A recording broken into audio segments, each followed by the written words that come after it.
सर्दियों में वैसे तो स्वाइन फ्लू का ये सीजन ही रहता है। अभी तक अपने बाड़मेर में जनवरी से लेकर के और आज तारीख तक अपने टोटल 14 केस आए हैं, जिसमें 3 मौतें हुई है।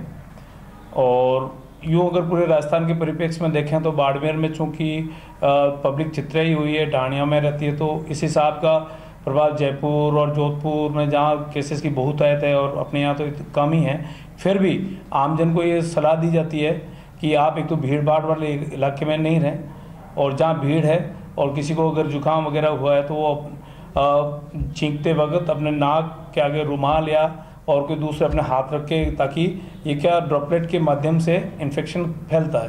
तो भीड़ में जाने से बचे जुकाम वाला आदमी, और फिर भी और बाहर हवा में जावे, ठीक है ना।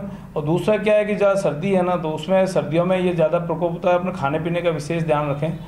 और जिसकी प्रतिरोधक क्षमता कम है, जैसे डायबिटीज़ के मरीज़ है, या जैसे कोई हाइपरटेंशन के मरीज़ है, या जिनको और कोई स्टेरॉइड पर वो दवाई चल रही है, जैसे जिनकी डायलिसिस हो रही हो, तो वो तो कम से कम ऐसे उन लोग जिनके स्वाइन फ्लू को गली में भी है, तो वो अपना मूवमेंट उस गली में भी रोक दें। तो इसके लिए जनसाधारण स्कूलों में भी है, तो बच्चों को भी हमने ये सलाह दी है कि वो हो सके तो मास्क लगा कर, जो मास्क बहुत सस्ते मिलते हैं मार्केट में, 2 या 3 रुपए में भी मिलते हैं, तो वो मास्क का यूज़ कर सकते हैं। यथासंभव अगर उसको जुकाम उकाम है तो उसको छुट्टी कराई जा सकती है, ताकि वो बीमारी, हालांकि ये स्वाइन फ्लू केवल कम प्रतिरोधक क्षमता को ही होता है, सभी को नहीं होता है। यूँ तो अगर आईएलआई कैटेगरी के तो हमारे दिन में खुद, क्यों ये इन्फ्लुएंजा है, इन्फ्लुएंजा पहले भी होता रहा और ये नॉर्मल इन्फ्लुएंजा, तो उसमें जिनकी प्रतिरोधक क्षमता कम होती है वो फिर स्वाइन फ्लू उसको ज़्यादा मार देता है, और उसमें वो H1N1 पॉजिटिव आती है और उसमें वो निमोनिया हो जाता है। निमोनिया से फिर वो रेस्पिरेटरी डिस्ट्रेस में जाके उसकी वो मौत की संभावना रहती है।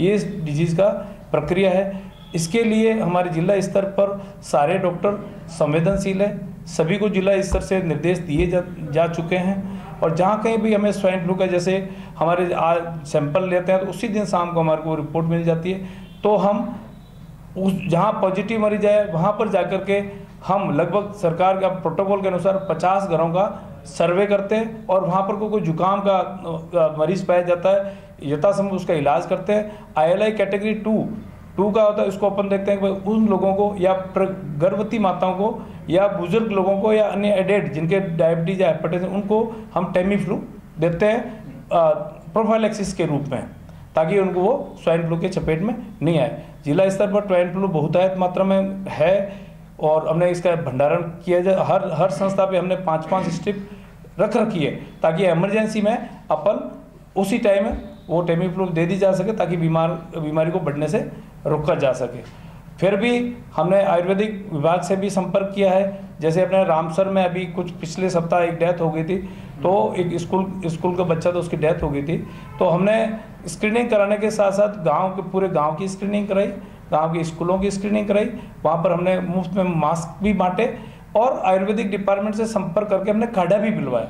तो अब हमारा ये आयुर्वेदिक विभाग से संपर्क हम दोनों कोऑर्डिनेटेड है, और जहाँ जहाँ पर भी आते हैं तो स्कूलों में काढ़ा सप्लाई और काढ़ा वो पिलाते हैं, ताकि इसको काढ़ा क्या है, रोग प्रतिरोधक क्षमता को बढ़ाता है। तो इस तरह से बाड़मेर जिले में अभी स्वाइन फ्लू को देखते हुए, हाँ ध्यान रखना जरूरी है, परंतु इतने वो डरने की जरूरत नहीं है। लोग घबराएं नहीं, डरने की जरूरत नहीं है। और ये सर्दी के मौसम होता है, जैसे जैसे टेम्परेचर बढ़ता जाएगा इसकी मार कम होती जाएगी। स्वाइन फ्लू को लेकर जो चीज़ें हैं उसको लेकर चिकित्सा विभाग सारी तैयारी कर चुका है, और जो चीज़ें होनी चाहिए वो हो चुका है सारा कुछ। लेकिन पैरेलल स्वाइन फ्लू के साथ में चल रहा है सोशल मीडिया फ्लू चल रहा है, जो डरा रहा है लोगों को, भयांकृत कर रहा है, उसको लेकर आप क्या कहें? मैंने कहा ना कि इससे घबराएं नहीं। ये जो फ्लू है सदियों से चला आ रहा है, उसमें से स्वाइन फ्लू एक तरह का उसका टाइप है। पहले इन्फ्लुएंजा वायरस की कई सारे, जैसे H1N1 का स्वाइन फ्लू का वो वायरस है, वो भी इन्फ्लुएंजा का कई प्रजातियां हैं, उसमें स्वाइन फ्लू की H1N1 है, वो अभी भारत में हाल ही में सुनने को आए, पिछले कई सालों से सुनने को आए।